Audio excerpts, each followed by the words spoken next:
Come on in, guys. It's Plz Survive, and I'm Rob, the casual Survivor fan. I'm Molly.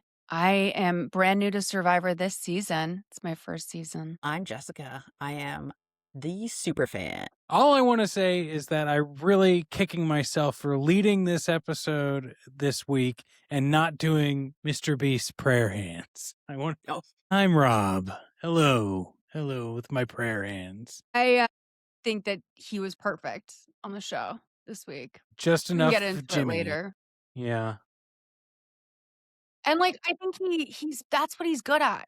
He's not a natural on-camera person. I think he's taught himself just enough. And so that sort of natural leaning back is good. It's a trait that I could use. I have some big thoughts, not just on it's really easy to hate on Jimmy Beast, right? The content is what it is. Like, everything's been done to death with this guy. But my thoughts are, if you are going to have a internet superstar, like a massive person to the point where you have to have a fucking 13-minute intro because there is going to be an influx of viewers who are only watching because he's on that episode. Maybe, just maybe, and I hate to jump to advice section, but we have him do a little bit more than flip two things or be in control of flipping two things. No, I thought it was the exact right amount. I liked it. Exact right amount. Look, I think I agree that it's the right amount of him there, but all he did was turn a briefcase around and tell someone to turn a coin. Why did we have him at all? Well, that's kind of the extent of his skill set. Well, that's true. I mean, what else? I mean, he could have done a little thing with the auction, maybe tossed something in or whatever, but what could be better than this exact surprise? And it clearly communicates what you get over on his channel, right? Yeah. I've only watched one Mr. Beast video ever, and I gave up about 5 minutes in, and it was people who had to stay in a building for 40 days. Spent a lot of time with Mr. Beast. I had a Mr. Beast phase. It was depression. And I watched all of Mr. Beast's videos, and I'll say, listen, I know there's all sorts of problematic things, but sort of in the way that I kind of know, I know Dave Portnoy is not the kind of person I want to endorse. I have to respect what he's done with his business. No, I have fair. to have some respect. That's fair. That's all. I watched Beast Games on Amazon Prime, and I watched the other side of this episode because they filmed a Beast Games version also where Jeff went on Beast Games, and they ran through on the Survivor set. So okay. Yeah. And they also had some Survivor players on the second season as well. See, that's the other thing. It's I just know all of them. It connected with them. I'm going to have a much longer career, possibly, because of Mr. Beast being there. All types of people are going to come to this, and he's always going to give them opportunities to be on his channel. This is a win-win for especially, I think, Rick Devens.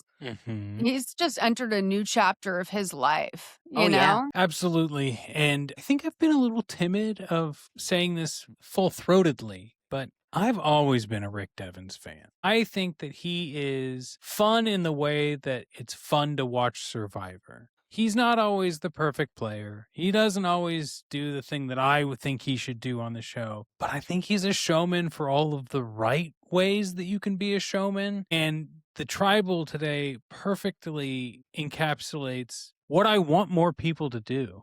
Just say it. Just say the thing. Because all of this couching and we are at 10 people. I'm blowing this shit up. And that's fun. That's fun to see. Yeah, I loved it. I mean, why not do that? It's the mean thing I wanted, but also there's nothing to lose by just airing everyone out. Well, and also it reminded me, and I sent this in our group chat. I'm not sure if you all were able to watch it, but it reminded me of his monumental tribal where he's working with these people that are not just trying to get him out because he is kind of, he plays all the sides, right? Mm-hmm. But they're trying to make him look like a fool, and he calls them out on that. He's like, what, I would have gone home anyway, but you want to add insult to injury to embarrass me on TV in front of my kids, my wife? what do you have to gain by making it worse for me? He's like, and then, too bad. It ain't gonna happen because I got an idol. And then I got this other idol and I got this other thing. And it's Yeah, like, I watched that's that awesome. on YouTube this week, and I really had an appreciation. I could see why the idols thing was a little annoying, but Sure. I definitely him and Christian were the ones that I locked into when I first started this season. Devon's just seems like the type of person I'd be friends with, but seeing him just air it out like that and how he really, I don't like I knew he probably had something like that in him when we saw what we saw this week, but it's just impressive. It's impressive to watch someone that's real honor and integrity. I'll tell you that. Mhm. Well, and especially, and Jess, this is something I wanted to ask you about. Like, where do you think people like Jonathan or Joe start to compromise their honor and integrity? Because at a certain point, you're voting Stephanie, and that doesn't feel very honorable. Joe, every single time, hasn't voted for the person that he wanted to go home. Yeah. Like every single vote. And then he even has a confessional where he's like, now, do I take out my arch nemesis Devins, or which is the safe thing, or do I go along with this plan that everybody else wants to do? And he goes along with the plan that everyone else wants to do. Like he's like basically like neutered like on this season. And all like nobody has even bothered to put a vote against Joe or Jonathan the entire season, which to me is not indicative of them playing a good game, which it can in other seasons, but rather that everybody thinks they're not going to win. So like they don't even have to like be a consideration. Yeah. Look, as far as like, who cares if they get to the final three? Like there's no way, there's no calculus that's going to allow them to win. I just don't even know how the hell Joe's still there. Because he's not winning, I think. No, I mean, oh no, of course not. It seems so obvious to get like I just don't know what he does that makes him worthy of being around still. I think just. You go ahead, Jess. I think that in the beginning he was like tribe strong, right? Like with all the Sela people. Yeah. And just like hated Devins, but like that was his tribe. Then when they got to the merge, he joined up with the honor and integrity and assumed the entire time that Cirie was part of the honor and integrity. So he thinks this entire time he's been aligned with Cirie, and he might actually think that Cirie is his number one, because what else would he have to think? Like Joe? Yeah, no, Joe. Like Cirie's never done a blind side on Joe. But have they had a conversation? Yes. No, they did. Remember? Yes, I know, but I mean, like. So last week, like, there's that scene where Rizzo is like, we got to tell Joe, right? And Cirie isn't like, we can't tell Joe, even though to us, we would have been like, why are they telling Joe? Because, like, we haven't seen that. So I feel like Joe is connected to them more than we're seeing. And then the way that he ran and told Cirie the plan in like 3 seconds in this episode, like, why did he tell her that? He shouldn't have told her that. Well, maybe he's starting to get the sense that he's not on the cool kid team anymore. Yeah. And that Cirie will kind of talk to anyone. So if he can ingratiate himself to her, it might be a bridge if everyone's going. He just has this Eeyore sad sack thing. And I'm like, just do him. Yeah. Yeah, he's like the boy Aubrey. Yeah, kind of. I mean, I could see, but Aubrey's been great. She was great. Yeah, she's much better now. Eating the slug, and she loves saying she's a psycho. Like, she's a liability, don't you think? Yes, get rid of her immediately. Keep her for me. Oh, like, no, for us, yeah. They need to get rid of her like, because she will win if they don't immediately. Yeah. Because, like we say, like we remind you, Molly, each time, like, it gets to be a point where if you don't get people out, you don't get the option to get them out anymore. So, yeah, I actually thought that they should have gotten rid of Aubrey instead of Stephanie, because Stephanie is not good. Like, she's not a good player, and Cirie can clock her lie face. So wouldn't you want to have a person in who you can read 100% and who thinks that they are loyal to you? I was thinking about that because I agree with you, but I think getting the Stephanie out is more about the numbers game and to like shake up a Jonathan than it is about the strategy of or the benefit of keeping someone who you can read and know when they're bullshitting you. Because it is actually, I think, a major move to get rid of Stephanie to that group of people, because But now why not get they're rid going of to be Jonathan? She was doing a because lot he's of communicating this week. yeah. I will say if she's like the telephone for those losers, then that's also something to identify because now they actually have to come over and like Yep. talk to them, you That's know? and not Jonathan for the to me for the reasons you said earlier, because everyone knows he's not gonna Yeah. no one's gonna vote for him. He's not gonna win. And he's so like the lie he tells Stephanie about Ozzy, right? Like Mhm. Mhm. he can't do anything big, but he can plant those little seeds. And everyone else now is so tight knit that if he tries to plant one of those little seeds, they're going to be like, well, Jonathan's lying. Let's get him the hell out of here. That is not honor and integrity. No, it's That is not. such a bullshit. That's like I feel one of the moves that I am least interested in on this show is like I'm going to go to you and make up a rumor that like someone said something mean about you. That to me, I feel like that is just like a lack of confidence. If you're like the only way I can get this person on my side is to manipulate them about a rumor. Like, of course these fall. If this is how you're doing, it, of course they fall apart. Yeah. But do you you guys realize that like Jonathan didn't really even make that up? Like Aubrey did make Jonathan make that up by suggesting the thing about there still being two idols in the game, and then she allowed Jonathan to then say Ozzy. They like actually were just in the hammock like sitting around, and Aubrey like comes up to them and is like, "Wow, there's a lot of people here still. A lot of idols. I think it might be time to flush some idols." And like that got, Which is why Jonathan doesn't even know it wasn't his idea. He legitimately thinks it was his idea, yeah. but it was Aubrey's idea. And It's it wonderful. worked. It's Like, so good. It imploded them. It saved Devins. It saved herself. And Ozzy actually does think that Aubrey had nothing to do with it. Yeah. It's then that's the gameplay I love, because I want to talk about Aubrey a little bit because she talks about, and I guess this is after the auction, but whatever. We'll talk about the auction after this. When she's like reflecting, she's like no one's won Survivor here. And like, you think I'm going to win by doing the thing that got me voted out last time, or not, or actively had me losing the game last time? Like, I need to do stuff like this. I need to make moves, and I need to like play a social game, even though it's like the bane of my existence. Yeah, like Charlie could have been productive like that. Not to harp on Charlie again, but it's like that was, I sound from what I saw of that clip, what happened to Aubrey was very devastating. And I feel also that strategy must have been something that could be duplicated. And that's how good it was if she sees the opportunity to use it here. So, like, I think she's rising to the occasion, is my point. Like, coming in and not just wanting to play a different game, but being like, I can use this exact same sort of way. It's super interesting to see people who are like really good pre-merge and then like are not good once you merge, and people who like do nothing and then all of a sudden the merge happens and they like wake up.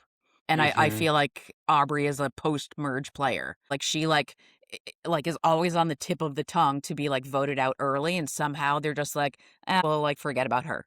Like you let her get into like a tighter game and she's able to maneuver better. Yeah. I like that she got an incredible edit this episode. Mm-hmm. Let's not lie. Like, I think maybe some of these like more like, yeah, this is why I like Aubrey's, because she got so much screen time. But also, don't forget, I've got kids, macaroni and cheese. It's the only thing my freaking toddlers will eat. And now I'm remembering my kids. Everyone else, I've got kids. And I'm not saying this in like a make fun of way, but like that humanizes you. And so now Aubrey is not like the grumpy lady who doesn't want to work with anyone. She's the stressed mom who now is seen as a whole human being. Unfortunately, it's just because, oh yeah, she's a mom. But like, it does make her more than one note when something like that is brought up. Stephanie said in one of her exit interview. Stephanie, let me my Stephanie impression. And what he is doing, calling me out on this thing. She was so drunk in that video you sent. She's ripped. Like, I could not believe I was really the whole thing is really something to watch. Sorry Yeah. for interrupting. No, she said that she had a similar moment when she got, I forgot what it was, Jess. It wasn't macaroni and cheese, but it was something like, I don't know, like a waffle and orange juice or something. It wasn't, but something like that. And she said, this reminds me of being at home with my kids or something like that. I make this for my kids all the time. And she was like, they didn't include it when I said it. So She got grilled cheese. Yeah, Oh, yeah, grilled she cheese, got yeah. grilled cheese. Also, you were voted out this episode. Right. So maybe that's why. Yeah. With like a pretty like dumb edit. Yeah. Like- Yeah. Like I feel like they like dunked on her this episode. I feel Like- like And like when at the very end, as the votes were counting, they showed Suri's face. And it was like the smuggiest look I've ever seen. And I loved it so hard. oh my God. Can we talk about the auction a little Yeah. bit here? Yes, Because please. there is, look, we tried to explain this to you, Molly, in the way that the best way we could, which also I feel like falls short because Jess and I just have so much institutional knowledge that we leave out, I think, some crucial details. Did anything come as a surprise for you? Well, I'll say that they only had what, $400 or something, and I think, some of yeah, them were getting shit. 420s? I thought that they had way more. There was a couple of them who were like doing like 200 and like they were really sucking up their own money very quickly and got multiple things. And I'm like, I feel like there's something crazy going on with the money. Well, I think it's also interesting because Jeff made new rules, which were like, sometimes you can't share money. This time you could share money. Other times it would end and you would have no idea. But I don't think Jeff said that there wasn't going to be a like mysterious ending. So he would tell you. And the weird thing of like, if the food is shareable, you can share it. But it's like, you can share French fries. I but can like, share a pie. Like you can know? share anything. Like what? Like that was a very weird thing. It was a weird thing to call out for not having any like Well, results. I think it's saying that if some people get what is clearly an individual item, you know, something that you would just you could order for one person at a restaurant versus something like a charcuterie board, which is traditional, you know. Yeah. I think the point is to starve some people out, is to make them hungry and more crazy because they didn't get the food. Yeah. Jeff's explanation of the auction of like the chaos or comfort, like was terrible. Made no sense. It was so bad that like they actually kept in him saying, do you guys follow me? And they didn't.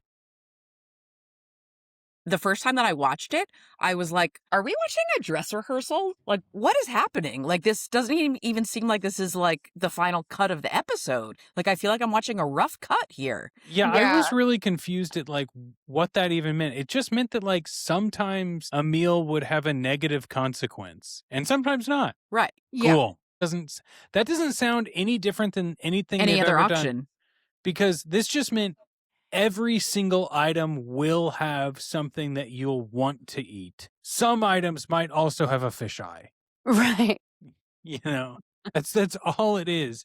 Oh no, I was actually going to go into Rizzo mode too. So bring it on, RIZGOD, Molly. So a little context for this. I did not realize Stephanie was complaining about this today. Well, yesterday, I guess, in her interviews. Rizzo was starved.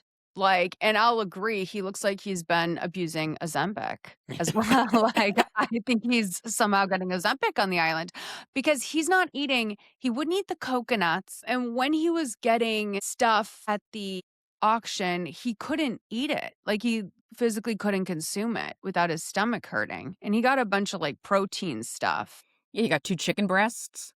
She was very upset about him not eating. And I'm like, but babe, like, that's the thing is sometimes you're so hungry, like you can't eat. She was upset that he wouldn't finish the dishes. Yeah. And that, like, Not you upset that he was so sick that Right. he couldn't Well, eat. Okay. she Well- was also tired of taking care of Yeah. him. She has that Mm. same complaint that a lot of people do is he's not well and He doesn't do anything around camp. He just lays there, blah, blah. Yeah. he has a chance to, and I could see the frustration of, you have the chance to get better a little Mhm. bit if you just eat this freaking Right. food and you won't. Yeah. God. She seems like really bothered by him. Yeah. And, I that's wonder why why that is. also they kind of told that a little bit when Rizzo immediately didn't know if he could do the challenge with Aubrey. For some Right. reason, he thought that he had to eat that gross sea slug or whatever it was. Oh my God, that turd that he had to eat. Molly, Yeah. used to be like Psychopath mode. it used to be like almost automatic that every season there would be like gross eating challenges. I And remember the show being marketed as that. As yeah, the fear that's like factorification. pretty much gone away now. Yeah, wasn't the marketing for the first season, kind of like, can these like loser people survive on this island? Wasn't that sort of the pitch? Because I mean, I don't think they did like earnest reality TV back then. They always had to have some sort of cynical twist Yeah. on it. I remember there It being a lot of like these business people or this, blue collar worker or this, sort of thing. They could never survive on an island. and it was like from all walks of life must come Yes. together to create a new society That's and right. govern with their own rules. Like it wasn't like and do a bunch of puzzles and obstacle courses. Like it Right. was like it was like don't get bit by snakes and like get Eat washed rats. away by like tidal waves. Yeah. I mean, literally, the early seasons were great because they did have to like catch rats and then cook Yeah. them. Now it makes so much sense that Elizabeth Hasselbeck did well on this show. If this was like a point of views type show, like I feel like I could see her really gathering everyone and getting them Mm. together with her, we all saw that Rosie O'Donnell split screen. Oh, yeah. Anyway, Any other things jump out at you about this auction, Molly or Jess? Not necessarily about the auction, but I do want to point out that at the beginning of the episode, there was a scene of Aubrey and Rizzo talking to each other about how there's only like 10 people left. And then Aubrey gets the auction thing and she picks Rizzo. So I wonder if that is a situation to watch. Yeah, I think what we didn't see this episode was how much Aubrey's making inroads with people. We saw the little bit with Jonathan and Stephanie, that game, but in like what you're saying with Rizzo. But I have a feeling there's a bunch of stuff that, like a bunch of seeds have been laid on the lawn of winning for Aubrey. I feel like next episode, she's either going to take out Suri or she's going to be taken out. Like, I feel like that's what was set up this week, was one of those two things happening. Yeah, unfortunately, I don't see Suri winning 50. She should. She should be the winner of season 50. But I just don't think it's going to happen. I think she's going to get some sort of incredible, like, Survivor MVP award that they've never awarded anyone before as, like, a consolation prize. Well, this whole edit is the Heisman. like- Yeah, but Jeff's also going to present, like, whatever their version of the Heisman is going to be to Suri. Yeah. I'm not totally convinced yet that she's not winning. Like I'm not. I out mean, on her I'm yet. not. I'm with you, but I do think it's legitimately between Aubrey, Ozzy, and Suri, though. At this point, I think those are going to be the final three. Well, I also think that it's gonna also depend I see Rizzo there. Well, see Rizzo there.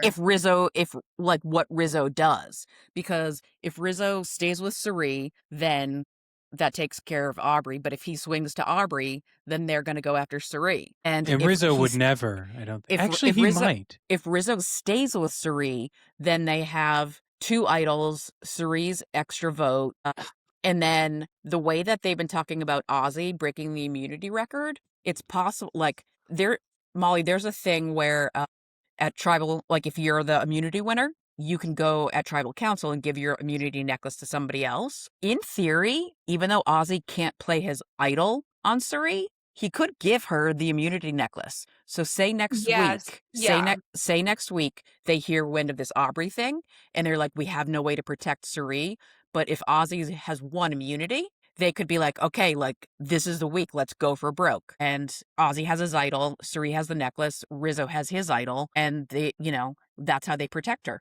I'm not saying that they're going to do that. I'm just Sure. saying it's a possibility. Rob, why do you that's very interesting. And so wait, can the boomerang can't be transferred, right? That No. has Correct. to. Okay. Rob, were you like I could see him. You started to say you could see Rizzo turning on Suri. Because he wants to be Suri, right? He wants to be a Survivor superstar. Yeah. And the way you do that is by making a huge move that everyone else is too afraid to make, which Suri could do without the bat of an eye. And Or I with the also bat of an think eye. the extra million like will do something to him that might not do to anybody else because like his storyline for the past season and a half has been like, my family's immigrants, like they work so hard, like I just want to, provide for them, blah blah blah. I feel like he could turn. Yeah.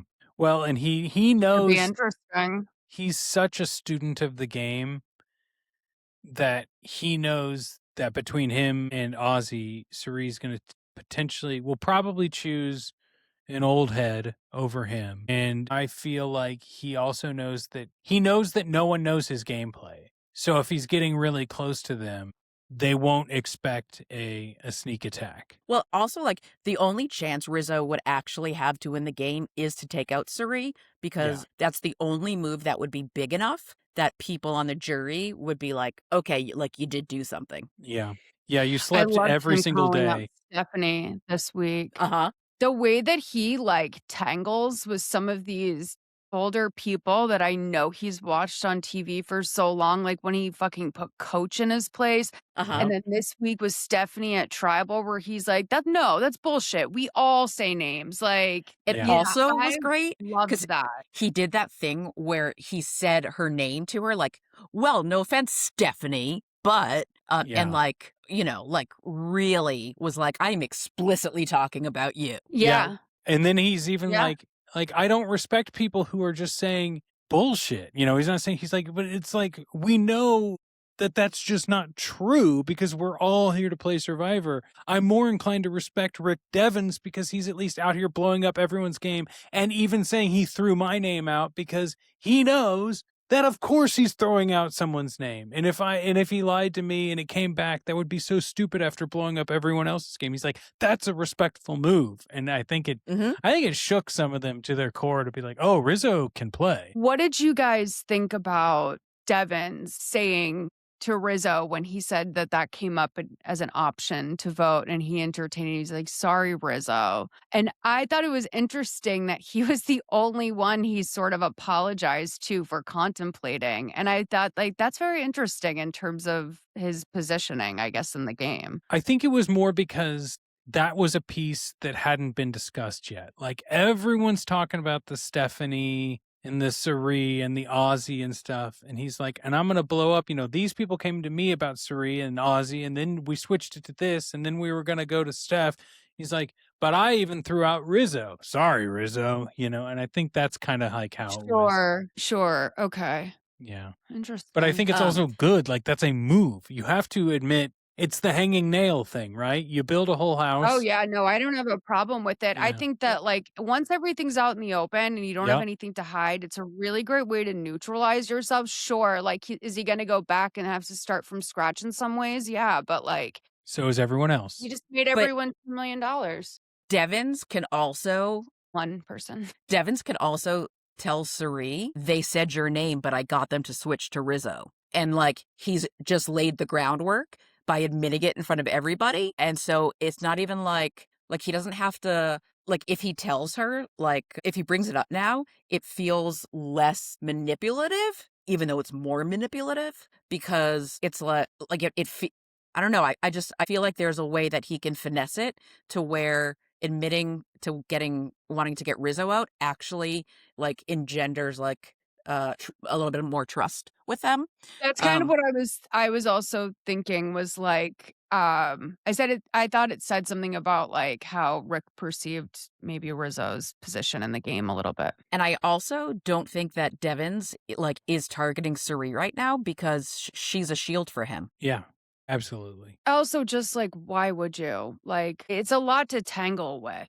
Like all the people that wouldn't cross Surrey. which it seems like there's I don't know, I don't see a lot of people being brave enough to go after her. I think Aubrey, Jonathan, and maybe Rizzo are the only ones left who like in terms of like really initiating. I think maybe some people would go along with it, but in terms of like really spearheading, like those would be the three that would be, I feel like, doing it. Yeah. The last thing I just wanted to talk about before we do advice, and I'm sure we have other things to talk about too, but I it's not that big of a deal. I think the immunity challenge was like I wasn't as excited about it because of all of the other stuff that happened in the episode. I did not like that this was a 2-hour episode, but in addition, I think Tiffany's win is overshadowed by all of the other stuff that was jammed into this episode. And I think Yes. I was so happy. I was elated for her. Are you kidding? yeah, that's what I'm saying. Like, especially she's like, this is huge for me because this is the day I got voted out last time. So, like, I have an immunity necklace, so I'm at least making it further than I did last time. That's huge. You kind of like it when people jump up out of their seats when you win immunity, too. Like, that looks good. But this episode is raspberry jam packed, and it needed to be a side of toast. Yeah. Yeah, I was really happy for her. I could see her going a little bit further. They're not gonna take her out for a while, Yeah, I I don't don't think she'll think. be able to. I also don't think she's front runner. Considering that she won immunity this week and also last week, the amount of confessionals, if she was like ramping up for like the winner edit, is not there. So like Yeah. she's not gonna win Well, I don't think because she's gonna oh win. no, I I'm just just saying yeah. like if she was gonna win, then this would have been an episode because she won immunity. Yeah. Well, is there anything Yeah. we haven't touched on that you all want to talk about before we give some advice? There I am or I was a Rick Devens hater, and like I have retired that now, and I wish that more people would be playing like him in terms of like having fun and like doing like silly things and like being creative and it's like think about what you're doing a little bit more, like Yeah. I feel like he is like always thinking about like, can I be strategic or entertaining or can I be both? But I'm not just going to sit here and do nothing. And there's like so many people just like sitting doing nothing. Joe. Wait, can I say Joe not standing up when Devins won really was the icing on the cake in this episode. And like, no, we know because he said so that he's like stewing whenever he sees Devins. But I was wondering if not standing up was just genuinely rage, or if he was also maybe trying to communicate something to the jury. Oh no, I don't think he was communicating to the jury. I don't think he's But smart enough. earlier in the episode, when Devins is talking about the fake idol, uh, and Joe is just like, "Oh, that was a good move." And he's like stewing, like he's like in his like evil lair, like, "Oh, that was such a good move." Oh, and to be clear, the way that I've rode Charlie's ass for, like, not being able to move on, I have that energy for Joe, Yes. obviously. Joe obviously needs to also be in therapy or counseling and having some honest conversations with himself. It's a lot. Yeah. Yeah. I feel like at this point, like, having we know that he tells jokes, but, like, having a personality like that around has to suck. Same with Jonathan. Wait, Oof. has there ever been, like, a book in an auction? I don't think so. I think it's only been like comfort items in food. Or an advantage. Although That's I what guess you could say I a would book would want. be a comfortable item to have. Yeah, like, to pass the time, to be able to have a book to read, that would be so nice. Horrible television. I But don't think there has been. I love that they gave them like a toothbrush and toothpaste. Like at that point, though, I would just be like, "Are you fucking kidding me? Give me a burger, man." Yeah, I'm sure what would you brushing my guys teeth would be get in great. the auction? Say that again. What would you have gotten in the auction? Charcuterie's good, but I wouldn't have. I don't know if I would have made myself. Not that Shuri made herself puke. I'm just saying, like, I don't know if I would do that. I would stay away from dairy. I'll tell you that. Yeah, the chocolate shake was crazy to me because Uh-huh. I just don't feel like yeah, they are very filling, I guess, but Fried chicken. Fried chicken would have been like all of my money, probably. I would have gone for the 2 grilled chicken breasts because the fried chicken on an empty stomach like that would not be good for me. I feel like the grilled chicken was so plain that would be my best way to go. Yeah, I mean, It's not for exciting, sure. but For sure. I do think that, Molly, I saw one of your TikToks, like, these people have, like, why are they not training for this? They have to be, right? This sounds insane that they're not, like, at least, like, mindfully restricting their, or being thoughtful about their caloric intake. I think people have in the past. Yeah. I thought the vegetable platter was definitely the way to go, but also I'd be getting that blankie. So I would have really risked it all on that blankie. I really would have, because I just need to snuggle. I That's could not true. deal with not snuggling for this long. Also, you know what we haven't gotten this season, and I don't think we've really gotten it. Maybe we have, and I just have a very short-term memory. No showmance, no like people with a fiance cuddling with someone else. They're not allowed. They're not allowed. Wait, Oh, why? So because of lame. Me because of Me Too. no, because of season 39. Sorry. Sorry, guys. I'm so sorry. And by the way, I'm not even sure I knew what I like meant by that. So Yeah, well, it's open to interpretation. Jess, why don't you tell us the real reason? So on season 39, there was unwanted touching. Well, then I mean, like, I would maybe say assault-ish, and it was like I would say that falls under a Me Too blanket. yeah, yeah, that's yeah. Me Too with Jason. But Yeah. I'll say there would be no that if there hadn't been Me Too. I will. But it was like very bad. Like I did you not. heard. I don't remember this. Oh my god. Oh yeah, that guy Dan, who was a talent agent in Los Angeles. I saw a Oh. clip of him that on my FYP this week, and it freaked me out so bad. Yeah, That's why. so he kept on hugging the girls or like touching their hair, or Oh, that's right. when he would sleep would get like roll over like against them like in weird ways, and multiple people had like multiple women had talked about it, and then when they like swapped tribes and stuff, then like new women were talking about it. And but he was like very particular about one girl who he like kept on doing it to, and he would like touch her face, and she'd be like, whoa, like don't touch my face, don't touch my hair. And then like immediately he would do it again. And it got to the point where in a confessional, like you could hear a producer like talking to her about it, and she's like no, like it's fine, he can stay in the game. But it's like they should have, so they had to have a meeting, and they did like a group meeting Yeah. where they talked to all of the players. And so the guy didn't know the meeting was about him. So somebody had to say, you understand that we all had to have this meeting because of you. And he's like, that's not true. And none of the other girls would own up to it. And they're like, oh, it doesn't bother me. It doesn't bother me. You And can't do so- that. You can't have a sexual harassment meeting like that. And so the girl ended up getting voted out like that night. And yeah, just like the way that the show handled it, like at every step was wrong and like Apparently, gross. And so now like I was listening to an interview somewhere where they were saying like somebody said something about showmance. They asked Tiffany about a showmance, and Tiffany said that like they're not allowed to sleep like touching each other. Like there's no way like you would not be allowed to do that, because somebody asked if there were condoms in at like base camp, and she was like, no, like that wouldn't even be a consideration because you're not even allowed to get close enough to a person where that Tiffany's would even giving happen. asexual with that energy, I will say. But I'm with that level of it. But no, it's not. It's innocent to come in and to be like, no one would do that. Like, why would that energy even be here? But No. that's not- I don't think it was like her, like in her energy. I think literally it's spelled out to them. yeah. No, I know.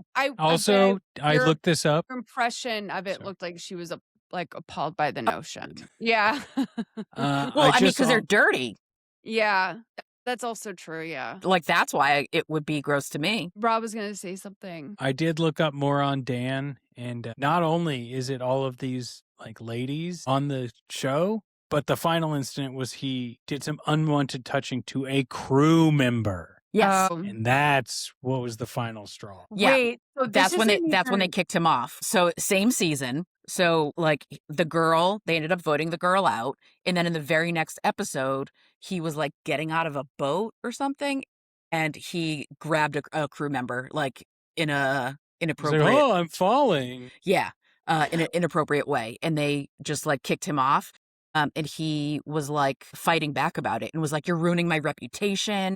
Like I'm a person with like a job and whatever. And like he took like zero accountability and like was completely just like, I have no idea what you're talking about. But like the camera had shown so many times that that it he had was happened. a toucher.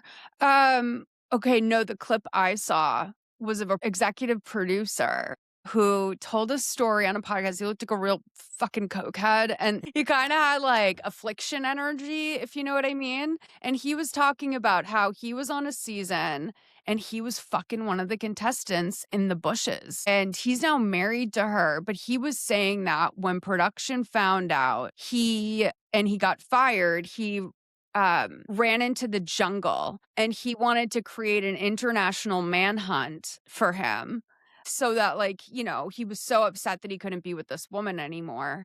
And I forget how it all broke down, but it was crazy. And so I guess he and her are married. And I mean, I don't know. Sorry for the cokehead allegation. It's No, like, that seems like a very cokehead thing to do all around. but apparently Jeff wanted to quit after this season. Whoa. So whatever happened with this international manhunt guy, Jeff was very, you know, it almost made Jeff leave the show forever. I don't know Oh, if that would have been was terrible. maybe like season 7. Well, I know I've heard this before. let's give some advice, friends. How about that? We wrap it up. Folks, remember, if you're listening, you can also submit advice that you would like to give to anyone on this show or any of these hosts. Don't do that. Or have advice you'd like us to give to you. Like if you've got a problem, we'll solve it. But until anything like that happens, we are giving advice to the world of Survivor, however we see fit.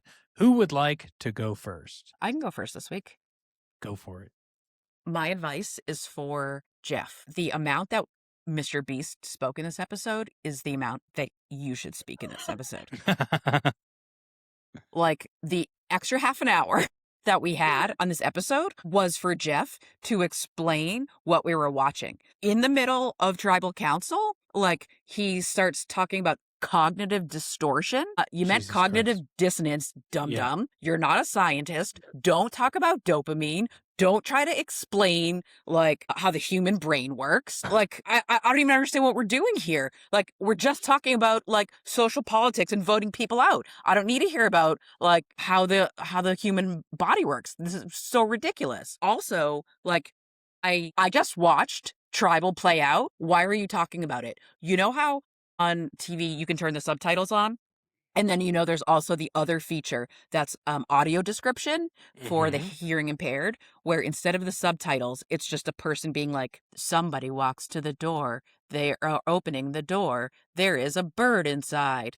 Like, it was like we were watching Jeff do audio description of the episode. Yes. Like, It was I've already very seen odd. this. This is so... I love this. I love this hate level. This is exactly what I want more Hater of. mode on top. Yeah, I mean, well, like, you know, I mean, you're the perfect one to do it. This is very. I wouldn't have ever thought that Jeff was too much. I was confused by the way that Aubrey asked him a question at Tribal or at the auction, and everyone was like, "Whoa, whoa, whoa!" I'm like, Yeah. Well, what? also, let me finish, Jeff. The game didn't change because of Mr. Beast. The game changed because Devins knew he was going to get voted out and decided to blow everything up. That would have happened regardless of whether or not Mr. Beast was there, because that's a Devins move. So, like, shut the hell up, like, and stop trying to sell us something when we're watching with our own eyeballs that's not is what happening. Yeah. Came down. I know. He had to kiss his ass. And that's the thing, because that makes me worry about what the next era of Survivor is going to be. Because obviously they're gonna try and change something up for 51 through 60 or whatever. But it is uncomfortable. And I'll just give my advice because it's tied to the beast of it. I made my little joke about flipping the case and flipping the coin, but like literally on paper, that is what happened.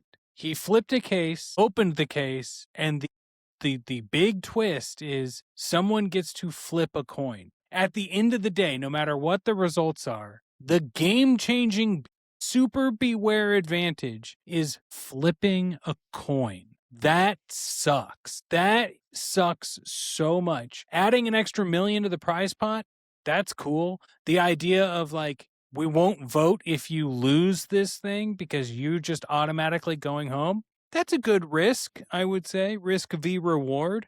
But then on top of that, if you win, there's more to the prize pot. You get immunity today and you get an immunity idol. So I can see that extra benefit because, like, well, why not still just vote Devins out tonight, force him to use the immunity idol? He needs to have an extra benefit to that. So I get all of that. But we could have done something here, especially with this extra freaking half hour, where it's more than flipping a coin. Like we've talked about fire making. Fire making happens. There could have been a challenge that is not endurance based.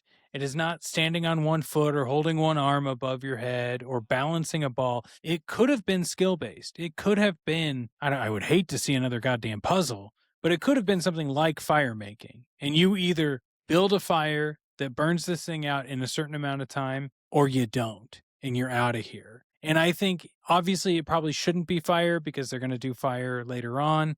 But I think something that's a little bit more lively was needed here. Literally flipping a coin is so embarrassing for season 50 with You Got Mr. Beast that I am, and I know it fits in the Beast world of things, but it doesn't fit in the Survivor world of things. And they very well could have had a little magnet on one side of that coin and under the floor and rigged this. That thing fell pretty fast once it got there. Imagine if they had gone to rocks and that's how Suri got out. Yeah, exactly. Imagine if that happened again. Insane. Sorry, that's my advice. Molly, your turn. No, I mean, this makes me so curious about what Survivor's supposed to be because I'm like, oh, there's nothing more neutral than a good old fashioned coin flip. I'm like, No. that's good 50-50. It's like, I mean, I want to know what Survivor would be without something like that. It's supposed to be that like it's a little bit democratic in that you have a vote. So losing a vote is inherently anti-survivor. And then it's not supposed to be chance. It's supposed to be this buildup of like social capital or like physical prowess that you've had like over the course of the game. Got it. And then like if you have spent all this time building it up and then you can just get kicked out of the game because it landed on heads, it's like, why even bother? That's like what Rizzo says. It's like, why would I bother making a shelter? Like, these things don't matter anymore. Or like, why would I do this or whatever? Got it. Okay, well, news to me. I like it. No, my advice is to Survivor viewers because we come out just the day or two before the new episode. Prepare yourselves is my advice. We are getting a clip of Billie Eilish's new movie next week. Especially this is for the newer people like me. All right. Yes, it is weird that this show will randomly be 2 hours long and like I don't see any news of that. Like maybe I'm not watching enough commercials, but they don't go, oh, special 2-hour event. They don't give me a freaking heads up. Yeah. But I don't know how that clip is going to come to us. My biggest fear is that this is somehow a reward and we have to watch these people watch this new Billie Eilish clip or if they're just going to sandwich it in like that Trump address or what the hell's going to happen. But I'm saying prepare yourselves because I've only seen a couple people be like, apparently we're seeing a new Billie Eilish clip. And I just don't think they're bringing the right energy to the episode. Like, I think this is going to be annoying. Well, now all of the Zach Brown fans are going to know what we felt. I know, especially after that tasteful Mr. Beast experience. Like, this is just going to feel so gauche. But yeah, this was this was fun. I'll say this was the best Survivor episode in 10 episodes. In history. Yeah. People were saying one of the most exciting tribals in the last. It was. Oh, yeah.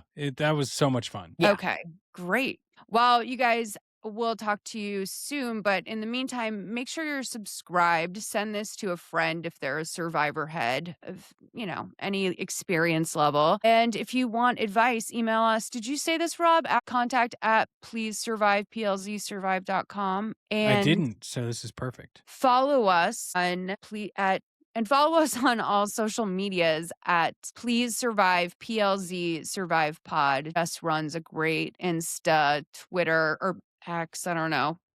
TikTok, we're on there. Threads, Blue Sky, all of it. Jess, you're killing it on Threads. You are. You've had a few. When I was just searching the Survivor 50 tag, and you were doing very well in there, so I was very proud of you. Nice. But yeah, you guys, we will talk to you soon. I guess the tribe has spoken.